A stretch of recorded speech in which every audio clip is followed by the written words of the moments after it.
Hi అండి, welcome back to my channel. ఈ వీడియోలో సొరకాయ పెసరపప్పు కర్రీని టేస్టీగా ఎలా చేసుకోవాలో చూద్దాం.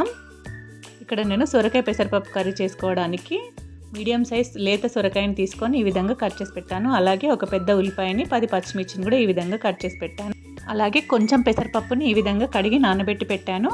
ఇప్పుడు ప్రాసెస్ చూద్దాం. స్టవ్ పైన ప్యాన్ పెట్టుకోవాలి. అది హీట్ అయ్యాక అందులో 2 టేబుల్ స్పూన్ ఆయిల్ వేసుకోవాలి. ఆయిల్ హీట్ అయ్యాక టీ స్పూన్ జీలకర్ర, టీ స్పూన్ ఆవాలు వేసుకోవాలి.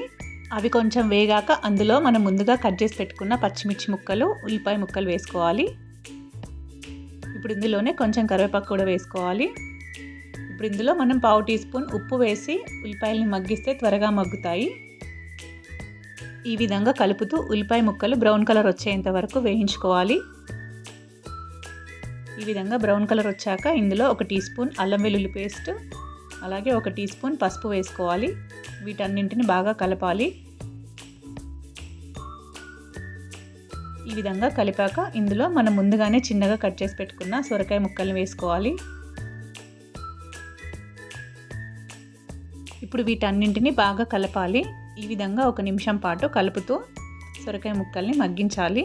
ఇవి కాస్త మగ్గాక ఇందులో మనం ముందుగానే నానబెట్టుకున్న పెసరపప్పుని ఇందులో వేసుకోవాలి.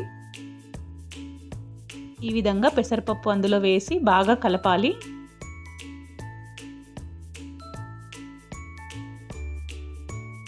ఇప్పుడు ఇందులో మన రుచికి సరిపడా ఉప్పు వేసుకోవాలి. ఇక్కడ నేను పచ్చిమిర్చి ఎక్కువే తీసుకున్నాను కాబట్టి కారం సరిపోతుంది. ఓన్లీ ఉప్పు మాత్రమే వేసుకున్నాను. మీరు పచ్చిమిర్చి తక్కువ తీసుకుంటే కారప్పొడైనా వేసుకోవచ్చు, చాలా బాగుంటుంది. ఇప్పుడు ఈ విధంగా ఉప్పు వేసుకున్నాక మూత పెట్టి ఒక 10 నిమిషాలు మీడియం ఫ్లేమ్లో పెట్టి మగ్గనివ్వాలి. 10 నిమిషాల తర్వాత మూత తీసి చూస్తే ఈ విధంగా మగ్గుతుంది.